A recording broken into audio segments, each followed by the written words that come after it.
What's up, everybody? Justin here with a new top 50, my top 50 most iconic moments and matches in WWE / WWF history. This is part 3. I ended part 2 with number 30, and this is part 3, where I will do number 29 down to 23. Wearing this old beat up Attitude Era hat I actually won it in a contest that I entered online like 15 years ago, or who knows, 7, I don't remember. I think I entered it in like 2002 or 1 or 2000, I don't know. Anyways, I got this hat for free because I won a contest that I entered online. I also got a WrestleMania 21 shirt with this Attitude Era hat. So I thought, why not wear it? Wrestling related, wearing my Seth Rollins Burn It Down shirt also. Anyways, number 29. Number 29 is the Attitude Era in the high ratings. It is a moment.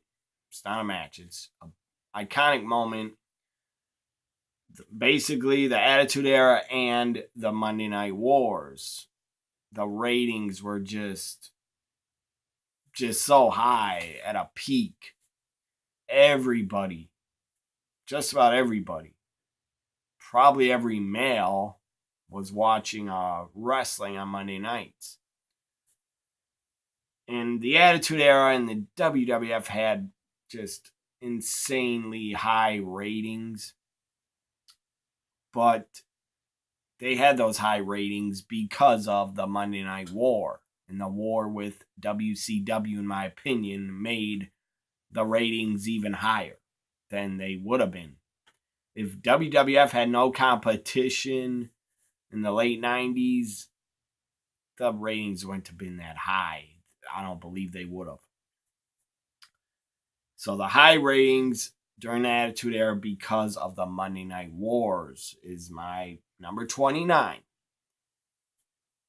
And most, in my opinion, late 97, 98, 99, 2000, WWF, even 2000, the start of 2001, WWF absolutely kicked WCW's ass.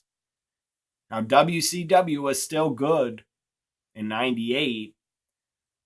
They did a lot of good stuff in 98. A lot of good pay-per-views and stuff like that.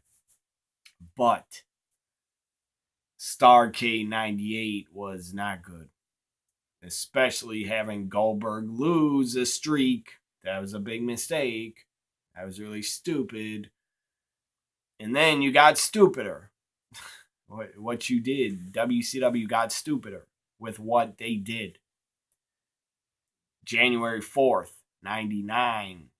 The Nitro, the Finger Poke of Doom. Why? Why did you do that? You just hurt your own product and company. You just drove your fans away. And that was really dumb.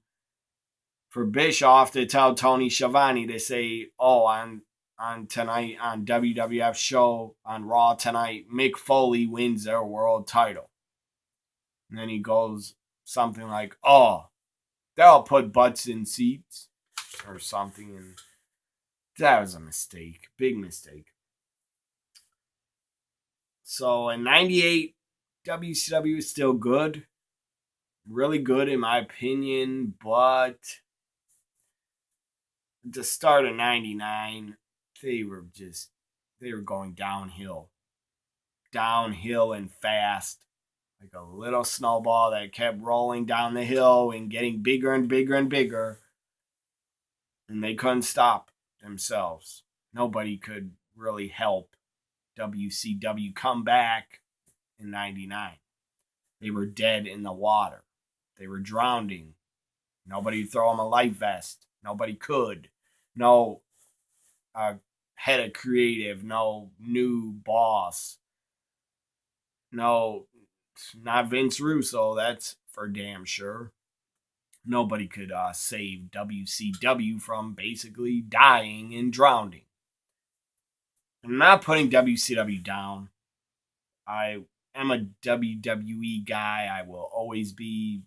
That's a company I grew up with watching. That's my favorite company. I'll admit it. But I did love WCW.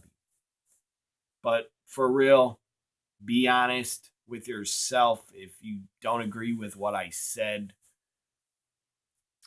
After Starrcade 98 and after the Finger of Poke of Doom, WCW went downhill big time. And in 99, they lost the Giant. And they lost Jericho. That was not good for them. Number 28.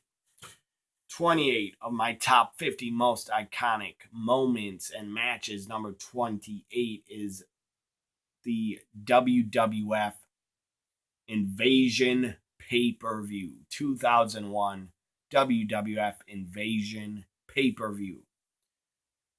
And I put this on this top 50 because it was pretty damn successful of a pay-per-view. It got 700,000 buys.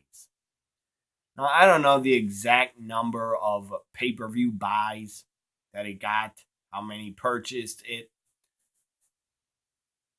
But this was way before, 2001 was way before a lot of sites illegally streamed WWE pay-per-views on their site. And sadly, a lot of sites still do that. I don't know how they can get away with that without being shut down, but whatever. I have the WWE Network. I watch all my pay-per-views on the network, and I think I'll always want to have the network as long as I live. So anyways, I believe Invasion got 700,000 buys or more. That's the number I heard. Anyways. So number 28 is the Invasion pay-per-view. Of course, it could have been a lot better if they had big stars from WCW, but they couldn't come. They couldn't sign with WWF because they still had contracts, I believe, with Time Warner. They weren't going to get out of those contracts because they're getting paid big money. Guys like probably Ric Flair, Sting, Goldberg, Scott Steiner, guys like that.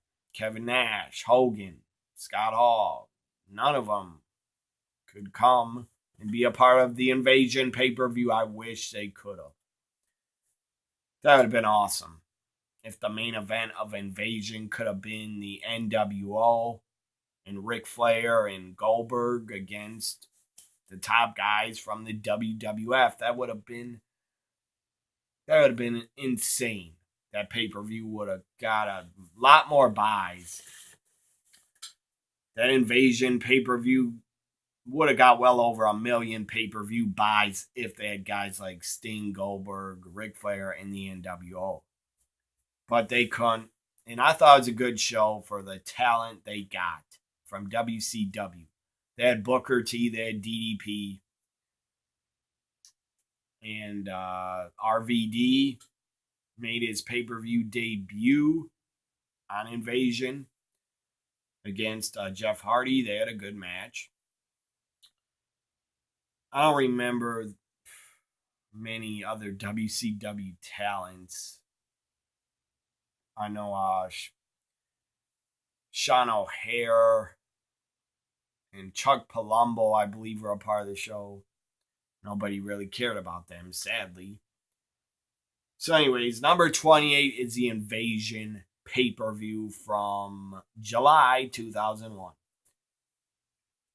Number 27. Number 27 is a moment, not a match or not a pay-per-view. Number 27 is Hulk Hogan winning the WWE, I think it was WWE by April 2002. Hulk Hogan in his red and yellow went back to Hulkamania gimmick. Hulk Hogan was so over in the NWO. Got cheered like crazy at WrestleMania 18. At Backlash 2002, Hulk Hogan wins a WWE Championship, undisputed title. He wins it. I thought it was a great moment. I popped. I enjoyed it. Number 26, The Big Show. Now, I don't think, well, I'll talk about that in a minute. Number 26, The Big Show. At Backlash 2009, The Big Show interferes in Edge, John Cena. I believe he's last man standing, or I think he was last man standing. Big Show interferes, picks up Cena on the stage. There's a giant light. Throws Cena through the light. It explodes. Cena goes through glass. It was very well done. They had the back of the light explode with pyro. It was insane to watch. Now, I don't know if Cena's back was all cut up. I don't think that would be real glass. I don't think it was. I mean, why would it be? That's too damn dangerous. Unless you want to be an idiot, like talent in CZW. I don't know if they still do that crap, but if you want to be an idiot and not a real wrestler, if you want to be a garbage wrestler, I'm sure you've been slammed through glass, probably real glass. And if you do, you're an idiot. Or if you get hit with light tubes, fluorescent light tubes, that's not wrestling, that's being an idiot. So Cena gets slammed through the glass light. Again, I don't believe it is real glass. The pay-per-view ended. They were putting like towels on Cena's back. I didn't see any blood anywhere on his back. Maybe he bled a little. I don't know. But even if it's fake glass, that's still pretty scary to be picked up by a giant and slammed through a glass of light. That's insane. And it looked great on TV. It was a great way to end a pay-per-view. Number 26, great moment. Probably forgotten by a lot of fans. I just watched it like 2-3 weeks ago on the network. And it was awesome. Great moment. Big Show slams John Cena through the giant light at Backlash 2009. Number 25, another match with John Cena. Another thing with John Cena involved. Again, this is my top 50 most iconic moments and matches in WWE history. Number 25, John Cena in his match against JBL at not Backlash. John Cena against JBL at Judgment Day 2005. My God, John Cena bled like crazy. The guy in a year ago, Judgment Day 2004, Eddie Guerrero bled like a stuffed pig and just would not stop bleeding. It was just shooting out of Eddie's head. I mean, immediately when he obviously bladed way too deep, he probably went like this, across his whole damn head or something. But John Cena, my God, Judgment Day 2005, John Cena bled so damn much. It went all over his shorts. It was all over his chest. It was insane to watch. It was pretty awesome. Now, I don't consider somebody bleeding like that much, that's not garbage wrestling. That's just hardcore wrestling. I don't got a problem with someone bleeding a lot. That will not turn me off as a wrestling fan. I enjoy violence in wrestling, but not garbage wrestling. Not guys busting each other over the goddamn head with light tubes. That is not wrestling. Even though in the year 2000, when I was 16 years old, in the year 2000, I did go to an indie show, and it was a hardcore death match tournament. I enjoyed it, but the talent, I don't think the talent enjoyed it, and I don't think they were paid that much to beat each other with light tubes and barbed wire. It's fun to watch, but I'm not a fan of that kind of wrestling. That is garbage wrestling. If you want to break light tubes over each other's heads, you're sick. You shouldn't be in wrestling, and you need help. And I get it.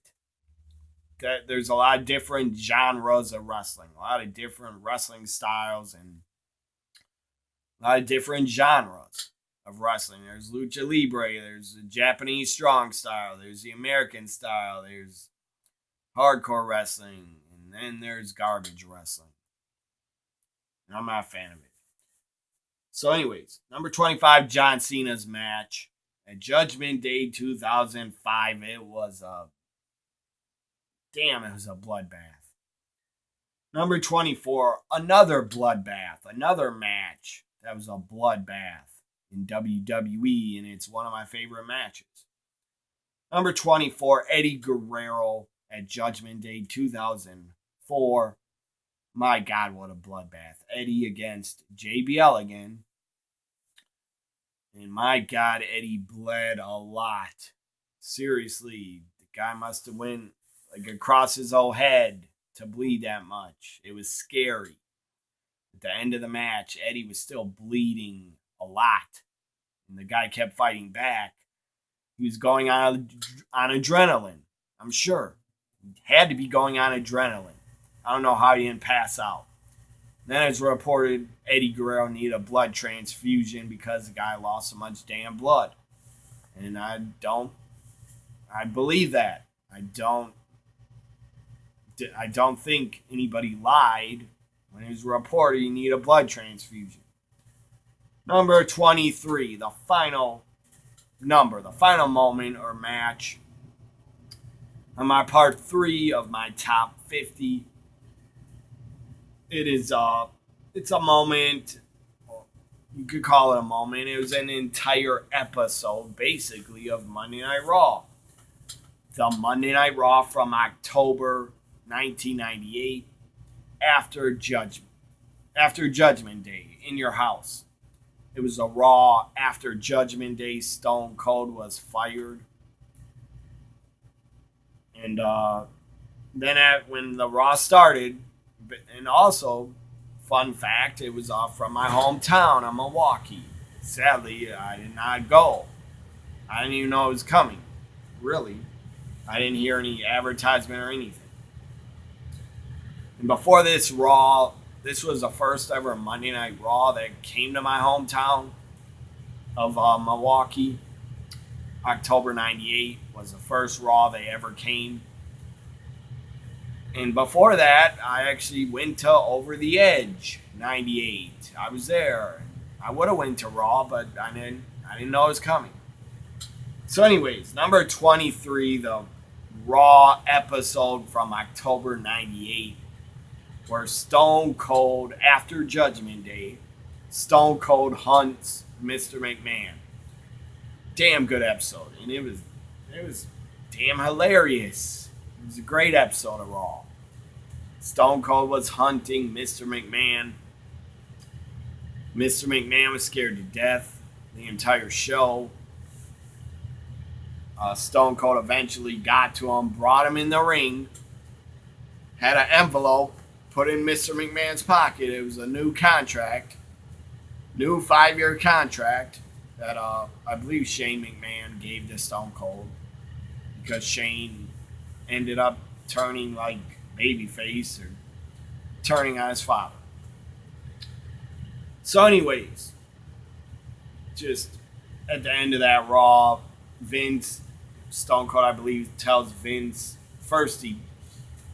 Vince, the guy's committed to his company and will do anything for his company. You gotta respect him for that. Vince wets his pants and pisses on himself. He wet his own pants. And then Stone Cold picked him up, made fun of him, said, "Looks like you just pissed your pants," or something like that. Maybe I don't remember what he said, but like Vince McMahon 316, I just pissed my pants. That was pretty damn funny. They might have even made a shirt of that. Said Vince McMahon, I just pissed my pants or something. So Stone Cold tells him, get on your knees, like threatening to kill him. During the entire episode, the guy had a bow and arrow in his truck. And then he pulled out a gun to Vince's head, pulled the trigger. Out comes a little flag and says, bang, 316. It was awesome. It was a great episode of Raw. So if you haven't seen that episode, check it out. It's an episode of Raw after Judgment Day 98 in your house. That's my number 23. That episode of Raw from my hometown of Milwaukee. Anyways, hope you enjoyed this part 3 of my top 50 most iconic matches or moments in matches in WWE history. Bye for now, everybody.